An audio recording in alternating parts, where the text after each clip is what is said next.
It's the early morning of February the 28th, 1994, and 6 volunteer pilots are on a bombing mission in violation of a NATO no-fly zone. The leader of the flight is pilot Ranko Vukmirovic from the Bosnian Serb Air Force. He and his men are in Jastrebs J-21 jets, which are no match for the NATO F-16s in speed, maneuverability, or weapons. The Jastrebs pilots are trying to keep below radar height, but now, with the target getting close, they're forced to ascend to 2,000 meters to start the attack run on a weapons factory. In doing so, the aging Serbian jets light up the watching NATO radars. 50 miles away, 2 patrolling F-16s are informed of the J-21's presence. Black flight, you have 6 bogies. BRAA 320 for 52 at 7,000. Flanking. Copy that. The F-16s bank towards the target. In an attempt to shorten the war, NATO has set up a no-fly zone, and the F-16s have been sent on a route to intercept. Vukmirovic gets a visual on his target and arms his bombs. The flight positions themselves in pairs, one after the other, when suddenly a transmission comes through the radio. A pit grows in Vukmirovic's stomach. He can clearly see the trails of the 2 American Air Force jets dead ahead of them. He takes a deep breath. In previous missions, the American jets have only watched and warned the enemy, but not engaged. Vukmirovic knows if the F-16s had wanted to shoot him, they could have done so from miles away. But his eyes go wide as he sees the 2 F-16s approach at breakneck speed and roar through and past the Bosnian Serb flight. Focus on the target. Jesus! Did you see those old Yugos? Despite the show of force, the Serbian pilots are not distracted and keep their eyes on their objective. The Jastrebs are old tech and still use optical sights. And as the target drifts into the crosshairs, the aging planes release and drop their rudimentary but effective 550-pound bombs on target, striking them from different directions. They dropped bombs. Understood. You're clear to engage. Weapons free. Roger, moving to engage. This is going to be shooting fish in a barrel. At the very rear of the formation, pilot Zlatan Sirnalic watches the last of the bombs strike. The 6 J-21s turn back towards their airbase, but their speed is no match for the F-16s, who sweep in behind them, lining up their sights on the very rear of the formation. The pilot switches to air-to-air mode and selects an AIM-120 missile on his right display computer. On his head-up display, a box designates the target. The F-16 pilot gets a lock and presses the weapon's release button. Box 3. The missile flies off from the wingtip.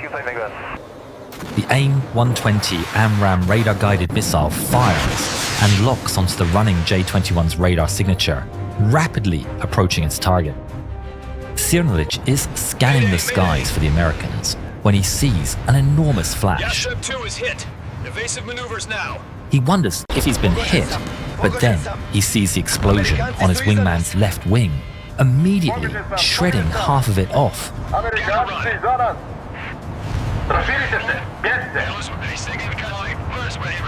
The 5 remaining J-21s turn over and dive for the ground. One of the F-16s gives chase, following them all the way down into the valleys between the Bosnian hills. Each pair of J-21s goes its own way, leaving Sirnalic completely on his own. He frantically looks over his shoulder as he flies through the terrain, catching the terrifying sight of an American fighter hot on his heels. Fox 2.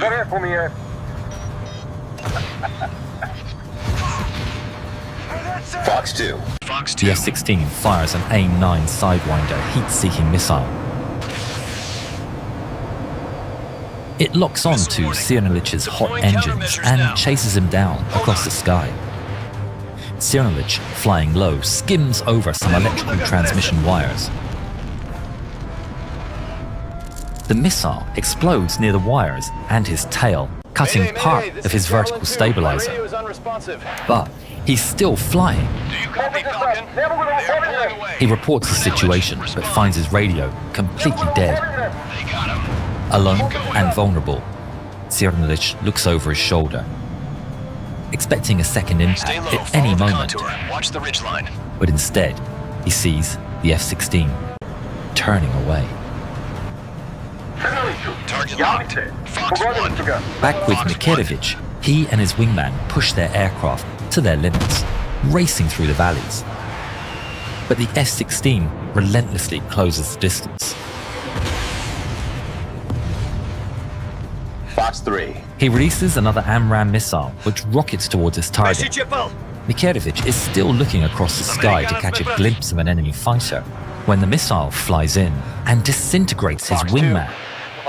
The Jastreb explodes into flame and scrap.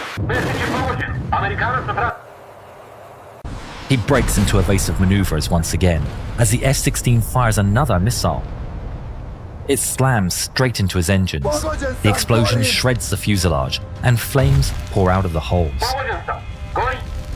He wrestles the dying aircraft, pulling hard on the stick and willing it to ascend as it burns all around him.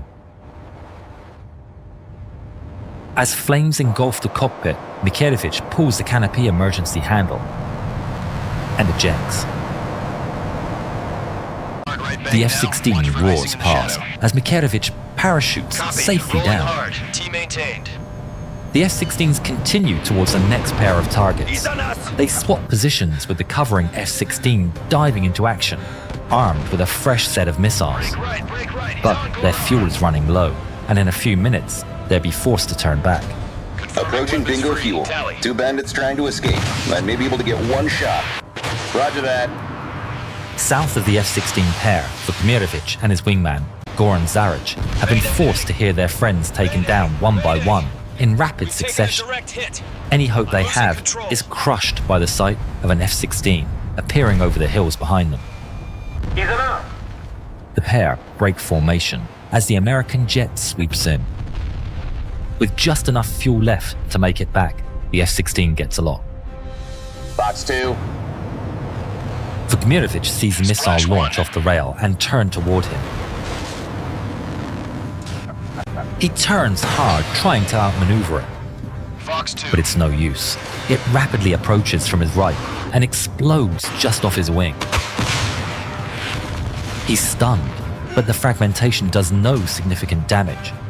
He looks back, expecting more, but instead, the F-16 pulls off the chase, out of fuel.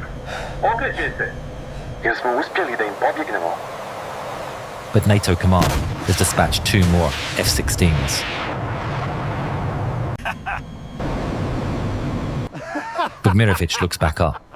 No one told us they were invisible. 2 J-21 scramble for speed, diving down as far as they dare into the valleys.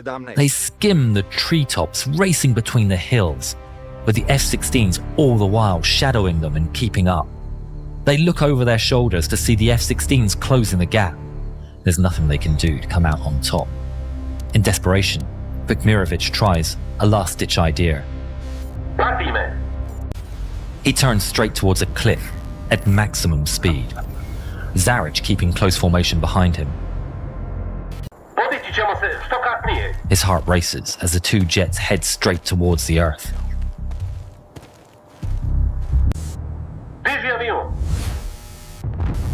The 2 pilots pull their controls as hard as they can. Zaric is crushed down by the G-forces as the ground rapidly approaches his windshield.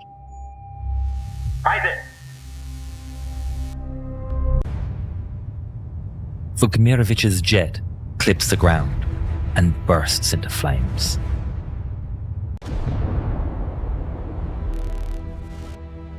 Zaric looks back. There's no parachute.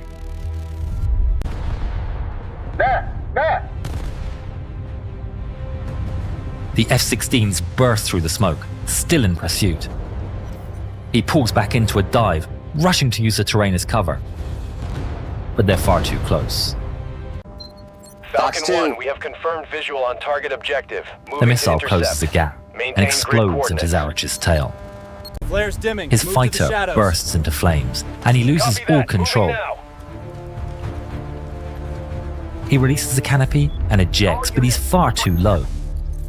The parachute has no time to open, and he falls into the fireball of his own crashed jet.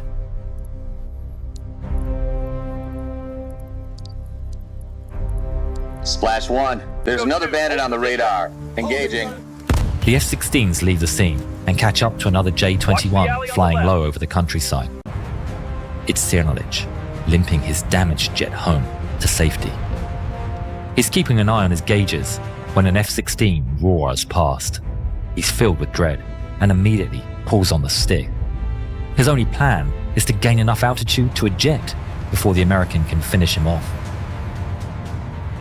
The F-16 gets behind him and he grabs the canopy emergency handle. But then, the F-16 pulls up alongside, matching his speed. He locks eyes with the enemy pilot. The American salutes him and flies away. Out of the 6 Jastreb pilots that volunteered for that dangerous mission, 3 never returned home. Cernalic would later say, "I don't have any bad feelings towards the American pilots." Oni su imali svoj zadatak, mi smo imali svoj. This event is usually referred to as the Banja Luka incident and represents the first NATO combat engagement in its history. Robert Wilbur Wright was credited with 3 victories, the highest score by a USAF pilot in a single mission since the Korean War, while pilot Stephen Yogi Allen was credited with 1 victory. God help them if we use our F-117s. Haha, niko nam nije rekao da je nevidljiv. Pogledaj ovaj film i vidi kako je oboren F-117.